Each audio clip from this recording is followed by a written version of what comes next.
Hello and welcome to My Existential Crisis, Surprise me. the podcast where we talk about all the things that make us question our entire sense of Sense self. My My name name is is Madison. My name is Madison Epley. and my name is Dylan Berger. Welcome to the show. Yes, we haven't done that intro in a while. I just Yeah. realized that in my brain. My brain waves. Yeah. But this isn't a normal show. No, not at all. We are throwing it back, doing another bullshit or no shit for you. Yeah. For you specifically, the audience. For you specifically. We know the answers. We do. We do. In fact, this was part of the 2 forgotten bullshit or no shit. Should I reveal that? Reveal what? That it was part of the lost tapes. Are we analog now? What are we talking about? The last 2 bullshit or no shit episodes? Yeah. Which were wiped? Yes. Those are in the wind. In the wind. Yeah, but fortunately, we're bringing those back for you specifically, We the are. audience. So while Dylan is not going to guess along with you because he knows we did not want those stories to go to rest. We wanted to bring them to life, and we felt they deserved to be told. So here we are. Here we are. Here we are. And here you are. And in case you forgot how it worked, here's how it works. I'm going to tell you 5 different stories, and you have to guess which are true and which are false. Mm-hmm. Bullshit or no shit, if you will. If you will you? I hope so. Right in. Dylan, are you ready to get kicked off? I am kicked off what? With off the planet. I was worried about the chair that I was sitting on. Yes, I'm ready. All ready? Okay. This one is titled, I Need to Say Goodbye. You couldn't see it, but I just tried to push my chair back so the audio wouldn't commingle between the microphones, and in a sort of catapult motion, smacked myself into the mic. Honestly, Much to the amusement of your co-host. one of these days here. we'll get video working, and you'll get to see those tidbits. One of these days. All right. So the first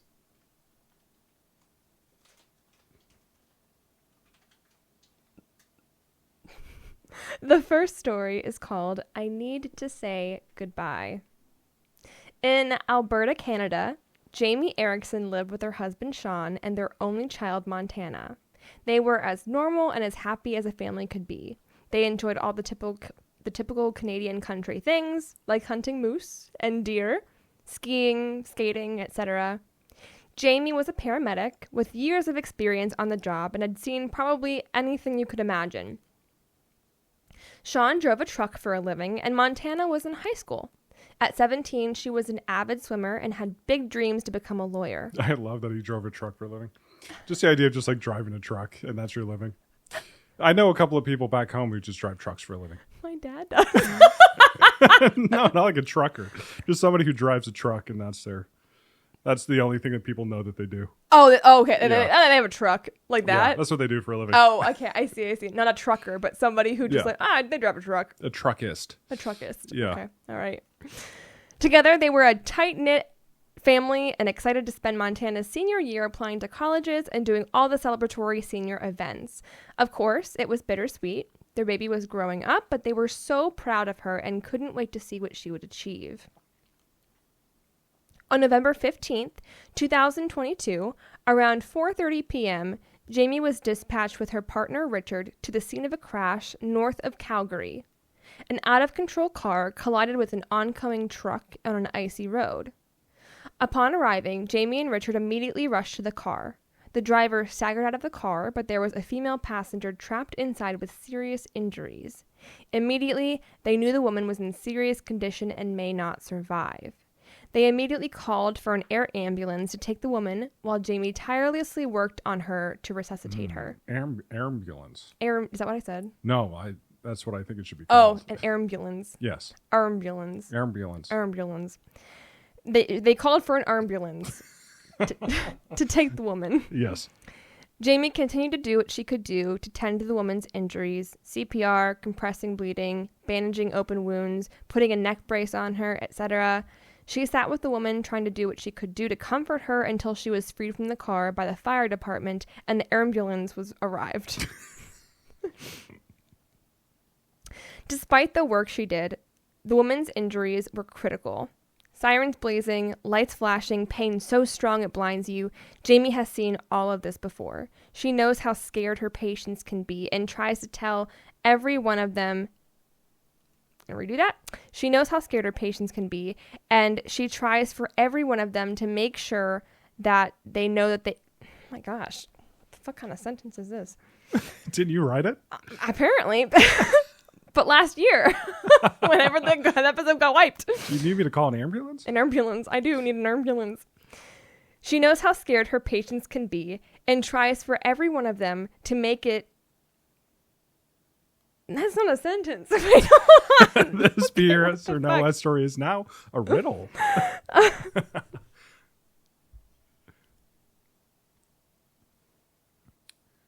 Okay. She knows how scared her patients can be and tries as long as she can to make sure that the people. This doesn't make any sense. Hold on. Oh, I'm having so much fun. Please don't edit any of this they're out. Like, this is bullshit. I mean, now I have to keep it in. I have to keep it all in now. I fucked it up so much. Oh, gracious. She knows Lord how Almighty. scared. I'm trying to like make it up on the fly because it doesn't make any damn sense. She knows how scared her patients can be and tries to stay with them as long as she can and not leave their side. Jamie wouldn't leave the woman's side, thinking if I could just keep her alive long enough for her to see her family again and say goodbye. After a few minutes, the ambulance arrived. Jamie quickly updated them on her patient, and care was transferred over. No matter how much you see as a doctor or EMT or nurse, losing a patient is never easy. And while she wasn't gone yet, she wasn't looking good. As Jamie and her partner left the scene, she grieved at how she wished there was more that they could have done. She knew that most likely the family would lose their daughter, a sister, a grandchild, and as her shift ended, she headed home after a long day to unwind with her family. She quickly changed her clothes and started to get ready to rinse off from her shift, but before she could do that, just minutes after she got home, Jamie heard her doorbell chime. By this time, it was late in the evening, so she wasn't expecting anyone. Cautiously, she opened the door to find a couple of Royal Canadian Mounted Police officers. She invited them in. They sat her down and told her that they had troubling news. Her daughter, Montana, had just been in a severe car accident. As the officers described the accident and began rushing Jamie to the hospital, it was all sounding eerily familiar. Truck colliding into an out-of-control car on an icy road. Critical injuries. It couldn't be, right? It couldn't be. Couldn't be. What's going on? Jamie was quickly led into the hospital where nurses and police escorted her to the room where her daughter was in. Upon entering the room, to her horror, Jamie found the girl that she had sat with in the back of the crumpled vehicle keeping alive so the family could say goodbye. Due to the extent of her injuries, her daughter was unrecognizable. She was Jamie's own daughter, Montana. Jamie had unknowingly kept her own daughter alive so she could say goodbye. Upon speaking to the doctors, they gave Jamie the grave news that Montana's injuries were not compatible with life. The grave news. Yikey crikey. So Jamie sat by her daughter's side and was able to say goodbye until she had succumbed to her injuries. BS or no S? BS or no S? What do you think? You ignore the stumbling. You didn't say anything. Well, it's a podcast, so yeah. I didn't say a thing. All right. The next one is called The Star Witness. We're in... I see. The Star Witness. We're in Michigan. Oh, no. Oh, no. We're in Michigan, 2015, and the police are called to the home of Glenna and Martin Durham. A neighbor became worried after not hearing from the couple in 2 days. Okay. If a neighbor hasn't heard from me in 2 days, they'll be like, thank God. Just gonna say, like, you have to have such an awesome neighbor for them to be like, or awesome or intrusive. Probably intrusive. I I mean, at least in my experience. If our neighbors, I mean, we had a neighbor who I hadn't heard from in 2 days. I was concerned about her, but I didn't call the cops. She ended up moving out. But she was testing you. Yes, imagine if she probably was. She was like, those neighbors. If they really care, they don't. They'll check on me. They don't. I'm going to move. If they really care, they'll call the police. Yes. Yeah. Yeah. Yeah, so been there. Haven't done that. Anyway. All right. Oh. Again, I haven't. Is there more typos? No, there's an explanation for that. Okay. So I haven't read this in a year because that's whenever this got wiped from the planet. Yes. So I'm just now reading this for the first time in about a year. All right. They, being the neighbors, usually spoke every day, so to not see any movement or sign of them was concerning. Okay, yeah. There's the reason. So the neighbor decided to enter the home to do her own wellness check, and she found 2 bodies on the floor. Thinking they were both dead, she called the police and waited for help. The authorities found Glenna still breathing when a police officer who went to check her pulse and pupils was shocked to see her jolt awake, alarmed, and frantically asking what they were doing. With Martin shot 5 times and Glenna shot twice in the head, at first glance it looked like a home robbery gone really, really wrong. Glenna was sent to the hospital for care, but her husband was declared dead at the scene.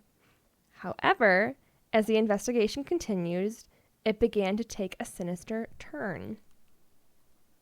Several of Glenna and Martin's children found suicide letters written by Glenna. The couple had been experiencing financial difficulties, which were in addition to Glenna's gambling addiction. They found the murder weapon under the family's love seat. Whether Glenna was trying to stage a home invasion or it was a murder-suicide gone wrong, it was just sloppy. But with all that evidence, that wasn't even what cinched the case for the jury. The key piece of evidence was a witness. A star witness. The family's pet parrot. See, after Martin died, his previous ex-wife, Tina, took in his pet parrot and noticed a really odd thing it kept saying. Mimicking Martin, Bud, the parrot, would say, "Don't shoot! Don't fucking shoot!" That's a good parrot impression. Thank you. At first, Tina didn't understand what the hell the parrot was saying. She was just scared, and it would scream and wail and yell in fear and make horrible noises. Then she was able to piece together the words when she recognized Martin's own voice the parrot was mimicking. Okay. Bud must have witnessed the murder, and since he was known for his dirty mouth and picking up whatever he heard, he repeated Martin's last words. While they did not let Bud testify on the stand, he was considered as evidence. Glenna was... They sealed him up in a plastic bag? Yeah. Yeah. Nice. Glenna was charged with a life sentence for the attempted murder-suicide of her husband. Damn. Bullshit or no shit. Didn't even work. Didn't even work. All that for what?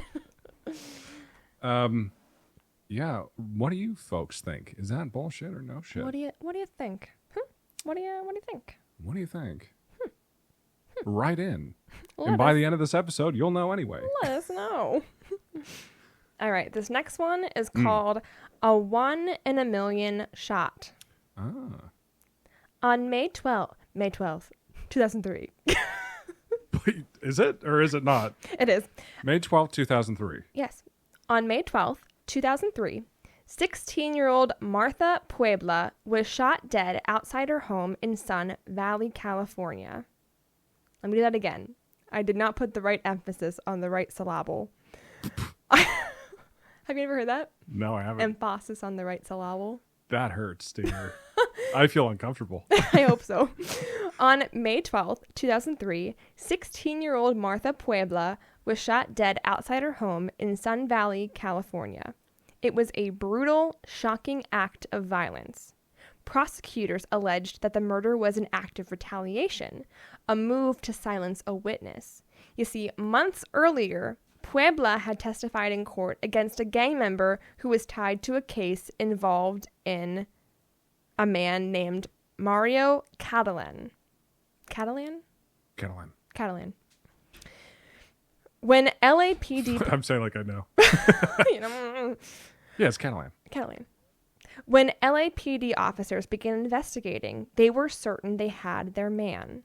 A witness claimed to have seen Juan Catalan, brother of Mario Catalan, in the neighborhood that night. The police quickly honed in on him as their primary suspect. Mm-hmm.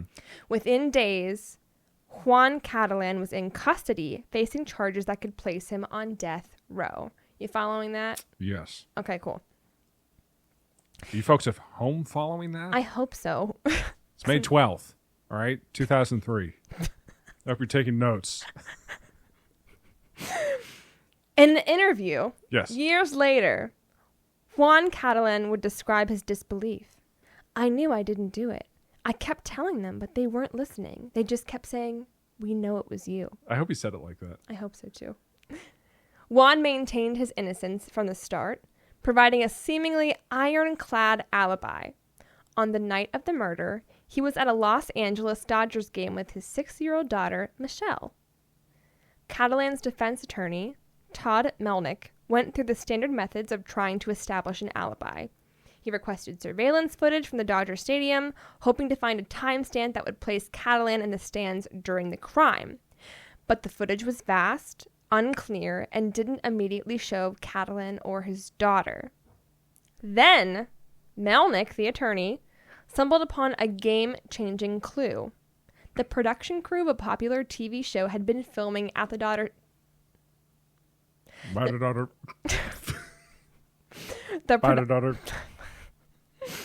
No, please continue. The production crew of a popular TV show had been filming at Dodger Stadium on the same night. I couldn't believe it, Melnick recalled. We were running out of options, and then we had realized that there might be footage from this TV show that could prove that he was there.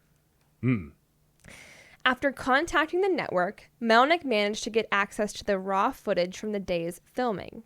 In one of the episodes, the main character's character had attended the game. Main character's character? Is that right? Main character. The main character. Main character. Main character. In one of the episodes, the main character had attended the game to sidestep a dinner with a woman that he did not like. As the camera captured the man moving through the stands, it miraculously picked up on the face in the background, Juan Catalan, seated with his daughter, Michelle. Melnick described the moment as surreal. The odds of this happening were astronomical. Juan didn't even know that he'd been caught on camera, but he was there, clear as day. The footage showed him at the stadium during the precise time frame in which the murder took place. This evidence, coupled with the cell phone data showing Catalan's calls from Dodger Stadium, formed an unshakable ally. Armed with new evidence, Melnick returned to court, and when prosecutors reviewed the footage, they had no choice but to drop the charges. After 5 months in custody, Catalan walked free. He later sued the city of Los Angeles for wrongful arrest and won a settlement of $320,000. Sheesh. I hope I'm wrongfully arrested. I know, right? That sounds pretty nice. So yeah, there's that one. Is it true? Is it true? Is it BS or no S? I think we have to do that after every story, right? Yeah. In like a dramatic way. Yeah. I'll say like, is it BS? Or no S. Yes, that works. That good? That good? Okay, cool. This next one is called Are You With Me? Currently. March 4th. Why? All these stories start with a date. I had to make sure that the time setting is correct. Yes. March 4th, 2022. 2022. So this is after May 12th, 2000. This is before May 12th, 2013. Yes. Okay. Yes. I see. I just need to line up all these stories in my head. Exactly. Cool. So that's why I'm telling the dates. Right. That's why. March 4th, 2022. Eric Richens was found dead in his bedroom. His wife, Corey, called 911. and said that she had just found him unresponsive after bringing him a celebratory drink to toast their recent real estate success. Corey reportedly told police that she'd gone to sleep with one of their children and only discovered Eric's lifeless body later. But as emergency personnel arrived, it was clear that something was wrong. The autopsy revealed that Eric, 39, had died from a fentanyl overdose, a dose 5 times the lethal amount. I could do it. You could do it? Yeah, it's nothing. Any fentanyl dealers on the line? You test that theory out? Okay. That's literally nothing. So this raised immediate suspicion, as friends and family insisted that Eric was not someone who would take drugs recreationally. Eric's sister, Amy Richins, later shared with investigators Eric was careful about his health. He wasn't reckless, and he certainly wasn't experimenting with drugs. Investigators quickly shifted their focus to Corey, whose behavior and story started to show some inconsistencies. According to court records, it was Eric himself who had grown suspicious in the months before his death. Close friends of the family reported that Eric had confided his concerns about his wife's possible intentions. Family members of Eric said that he even shared Family members said Eric had even shared an unsettling incident with them. Corey had allegedly tried to poison him during a Valentine's Day dinner a few months before his death. Corey wouldn't do that. Eric became violently ill after eating, which he attributed to something more than food poisoning. A friend who... It's not the Corey I know. The Corey you know. It's the Corey I know. Okay. Or is it? One friend who chose to remain anonymous said he told us he felt like he was being targeted. It was like he knew something was going to happen, but didn't know how to stop it. Further evidence showed that Eric had started to make legal changes, including altering his will and removing Corey as his beneficiary, redirecting his assets to his sister. But he never made the changes official before his sudden death. As investigators dug deeper, a financial motive began to emerge. Records showed that Corey had amassed significant debt and was entangled in legal disputes over real estate investments. Eric's life insurance was a substantial sum, and his death could have relieved her financial strain. Adding to the surreal nature of the case, shortly after Eric's passing, Corey published a children's book titled Are You With Me? Intended to help children cope with grief. In interviews, she spoke of the healing journey that she hoped to inspire, describing her own family's unspeakable pain. To outsiders, they seemed like the action of a grieving widow, but to those familiar with the case, the book took on a disturbing irony. Why is that?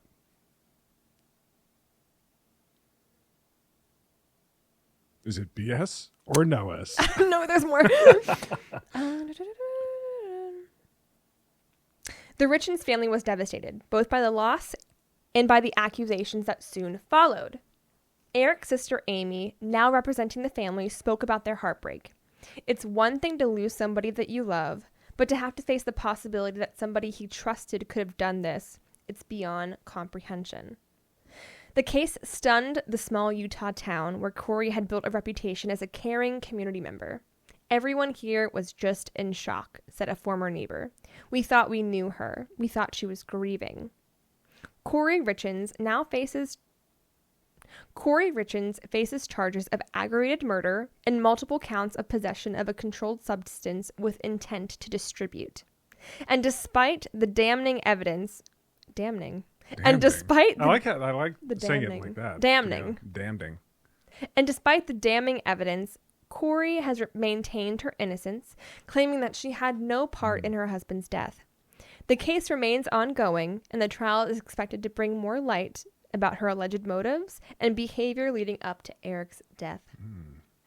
Even despite the damning ambulance. The damning. Wow. Is that BS? Or no S. And pause. I've got one more. All right. One more. This is called The Tree of Life. The patient, a man whose name was later given as Andre K. Wait, what about the date? Is there no date for this one? I don't have a date for this one, do I? I don't think I do. Oh. It was in the early 2000s, though. Okay. I know that much. That scared me for a second. Hold on. Oh, no, when was this? Early 2000s. I know that much. Okay.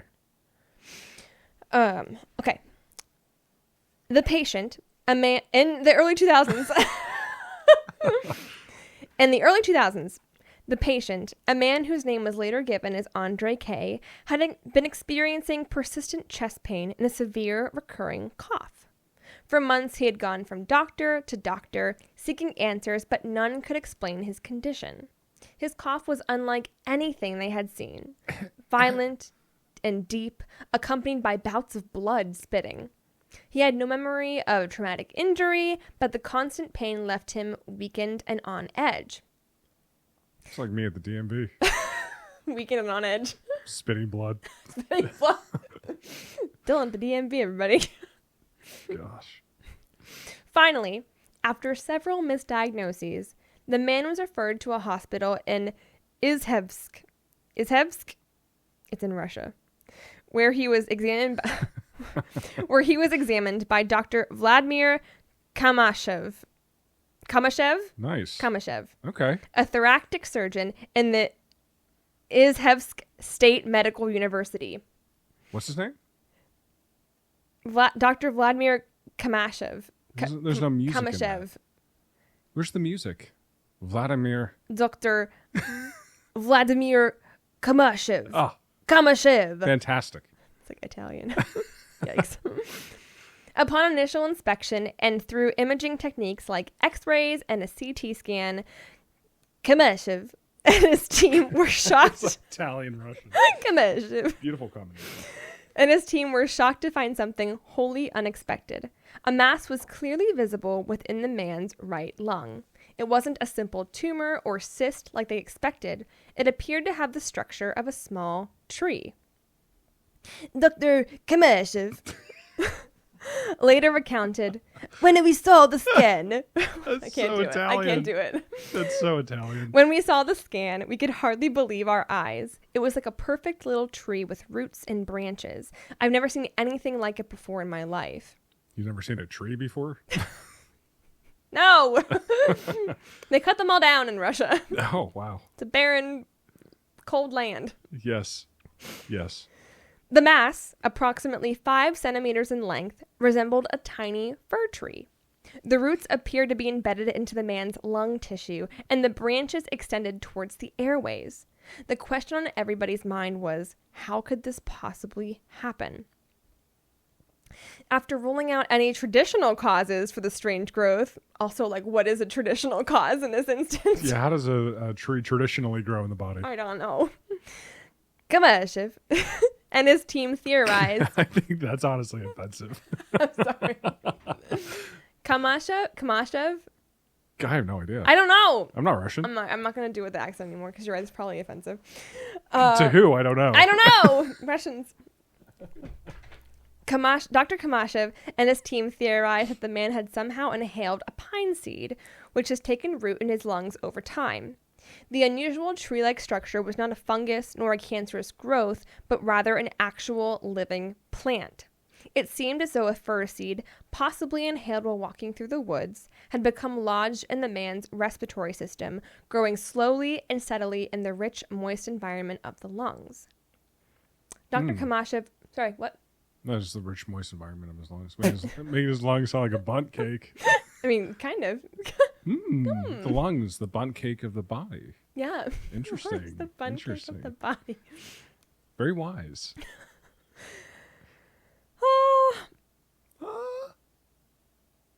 Dr. Kamashev explained the conditions inside the lungs were perfect for the seed to begin to grow. The oxygen and warmth occupied by the tiny seed entering the airways could allow for such a rare phenomenon.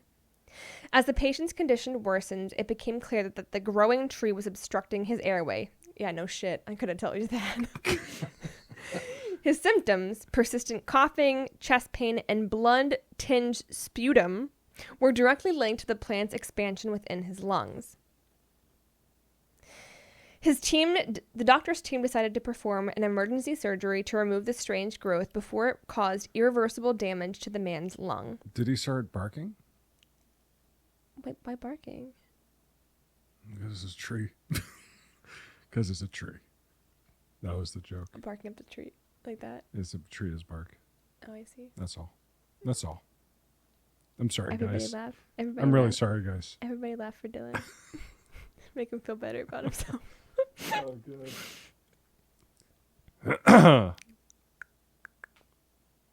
Please, you can't pause anymore. I'm trying. The plant, which was still alive when it was removed after several hours, was indeed a fir tree, specifically a Siberian fir.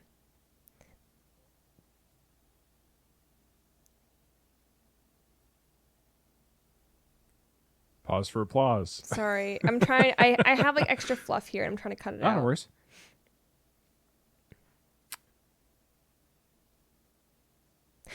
The surgery was extremely complicated, in which they had to carefully remove the plant without causing any major damage to the surrounding tissue.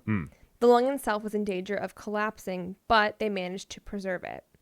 After the tree was extracted, the man's symptoms immediately began to improve. Chest pain and coughing lessened, and within weeks, he was on the road to recovery. Wonderful. Is that bullshit? Or no shit. You be the judge.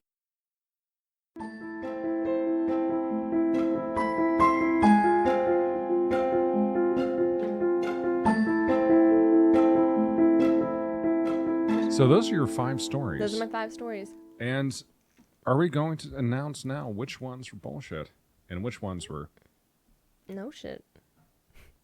Yeah. Are we? How are we?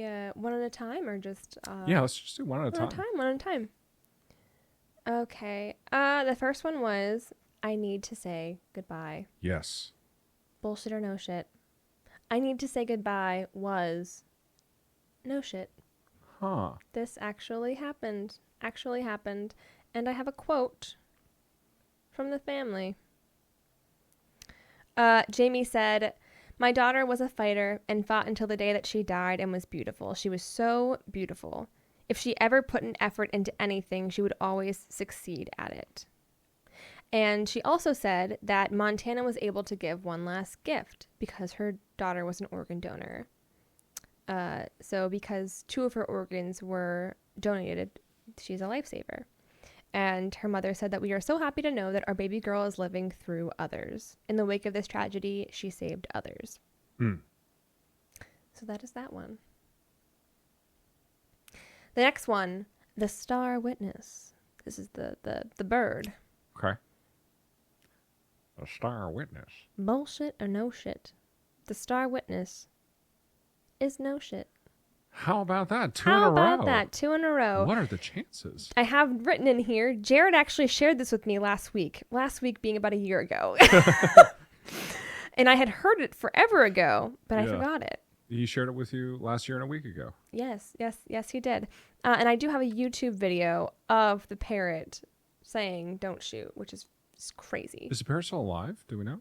Because they live quite a long time. They do live a long time. I don't quite know. I'd imagine so. I hope it was rehomed to a nice place. It was rehomed to Tina, his ex-wife. Oh, wonderful. Yeah. Lovely. Yeah. And she was freaked out by the screams and guttural noises. Honestly, I don't think a parrot would be the right pet for me, personally. Me neither. My cats are loud enough, and they're not that loud. I haven't heard them hide nor hair from them. They cry whenever they're lonely. Oh, okay, I see. Like yowls. Oh. It's cute, and then they don't come, and then it's not. So I'm like, I'm right here to give you love, and they're like, no, I'm alone. No one loves me. That's what they do. That's tragic. It is tragic. Tell them to just come love me then. But they're like, no, I'm unloved. Okay. Anyway. That's between you and your cats. Yeah. All right. This next one is called. Nope.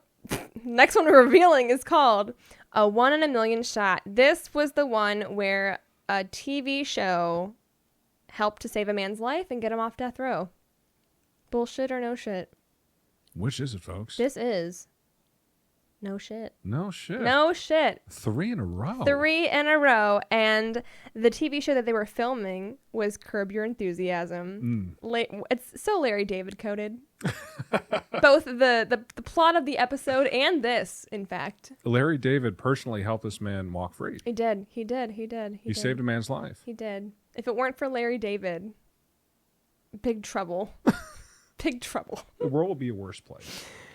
All right. Are you with me? This Yes. is the one where the mother wrote a children's book about her loss. Yes. While she was the one who was the killer. Allegedly, because there's no trial. Allegedly. Bullshit or no shit? Which is it? Is no shit. No shit. No shit. 4 out of 5 are no shit. 4 out of 5 are no shit. And the last one, the tree of life, the little baby tree in the man's lungs. This one, bullshit or no shit, undetermined. This is unprecedented. Undetermined. While this original case has been debunked, and then upon researching it, while the story is blasted in TMZ news articles and the like, if you type any medical research on it, there's a whole medical paper written about this specific case and how it's not possible. However, there is one confirmed case in medical history that adds a chilling sense of truth to this strange phenomenon. We have a date. Oh, we do. In 2008. 2008. Around the same time, actually, as this Russian story. Okay. A man from the UK underwent surgery after doctors discovered a pea plant growing in his lung. Adorable. Similar to the Russian case that was said to be debunked, this man had been experiencing severe chest pain and a persistent cough, which led doctors to find the pea plant within x-rays, which was fully grown. The medical team was astonished at the pea plant's ability to sprout and grow in the hostile environment in the human lung. But as in the case of the Russian man, the plant's growth was likely facilitated by the moist...